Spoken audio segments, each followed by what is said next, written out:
Hello and welcome to History of Dragon Ball. Today we're looking at some of the secrets Dragon Ball Daima has revealed to us so far. We're learning more about the Demon Realm, the mysterious Third Eye, and how Shenron's powers work. There is so much lore being uncovered, and if you've been wondering what it all means for the future of the series, well, you're in the right place. So if you're new to the channel, make sure to subscribe and hit the notification bell so you don't miss out on any future videos. But now, let's get into this.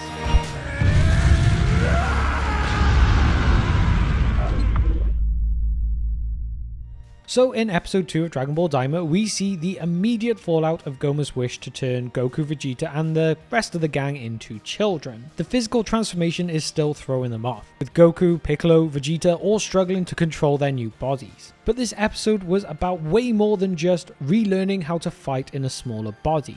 It opened the door to some mind-blowing lore about the Demon Realm, Shenron's powers, and the future of Daima as a whole. The first major reveal we get is about the Demon Dragon Balls. Unlike the 7 Dragon Balls we used to, the Demon Realm only has 3, each one guarded by a powerful warrior known as a Tamagami. The fact that there are fewer Dragon Balls immediately changes the stakes. This isn't going to be your typical search for the 7 like we've seen in DragonBallZ or Super. The 3 Dragon Balls of the Demon Realm are tied to much larger, more sinister forces, and each is guarded by a Tamagami, who seems more like a mini boss in a video game than a simple protector. This setup makes it clear that retrieving these Dragon Balls is going to be an enormous challenge. But that is just the beginning. One of the biggest twists in this episode involves Shenron's power. Remember how back in Z, Shenron could grant 3 wishes? Well, episode 2 reveals that newcomers to the Dragon Balls only get 1.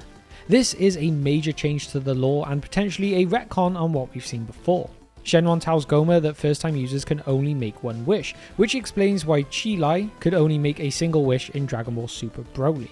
But it also raises a ton of questions. Has this rule always existed? Or is this something specific to Dragon Ball Daima? And if it applies to the regular Dragon Balls, why didn't we hear about this earlier in the series? This change has huge implications for Goma, who was counting on making multiple wishes, and it hints at the possibility that the rules of the Dragon Balls might be far more flexible or even manipulated than we've been led to believe. Could there be more hidden limitations or even secret powers that haven't yet been revealed? It's definitely something to keep an eye on as the series progresses. Now let's talk about one of the biggest bombshells of the episode, the connection between the Namekians and the Demon Realm. We already knew from episode 1 that the Namekians have a mysterious history, and this episode goes even deeper. Piccolo reveals that Neva and Namekian stayed behind in the Demon Realm when the rest of the Namekians left. This revelation changes pretty much everything we thought we knew about the Namekian race. We're now learning that the Namekians originally came from the Demon Realm, and that they were once part of this dark, twisted world.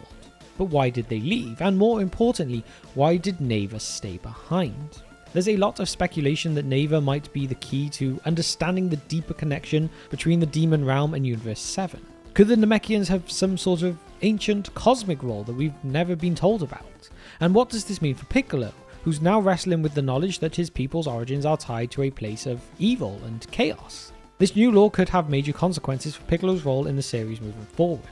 He's always been one of the most level-headed characters, but with this newfound connection to the Demon Realm, could we see a darker side of Piccolo emerge? The fact that he already knows so much about Neva suggests that he may have access to knowledge that no one else does. Knowledge that could either help or harm the rest of the Z fighters. And speaking of Piccolo, let's not forget that he's got Nail and Kami's wisdom inside him. Could this be how he knows so much about the Demon Realm? There's a strong possibility that Nail, being a close advisor to Guru, knew about the Namekians' origins in the Demon Realm and passed this information on to Piccolo when they fused. This also explains why Piccolo was the one to reveal Neva's existence. It wasn't Kami or Demon King Piccolo's influence, but Nail's deep connection to Namekian history that gave Piccolo this insight. Another mind-bending reveal from this episode is the true nature of the Demon Realm itself. Up until now, we've always assumed that the Demon Realm was just a hidden part of Universe 7, tucked away at the bottom as shown in early Dragon Ball guidebooks, but Dragon Ball Daima seems to suggest something entirely different.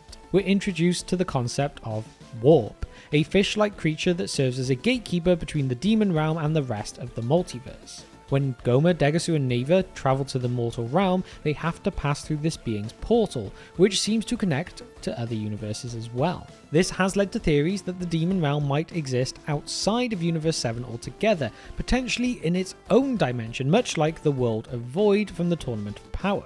If this theory holds true, it opens up a whole new world, or rather a whole new universe, of possibilities for Dragon Ball. The idea that the Demon Realm could be part of a larger multiverse with connections to other realms beyond Universe 7 gives us endless opportunities for new stories, new villains, and of course new allies too. It also makes us question how much of the Dragon Ball lore we've kind of taken for granted that is still accurate.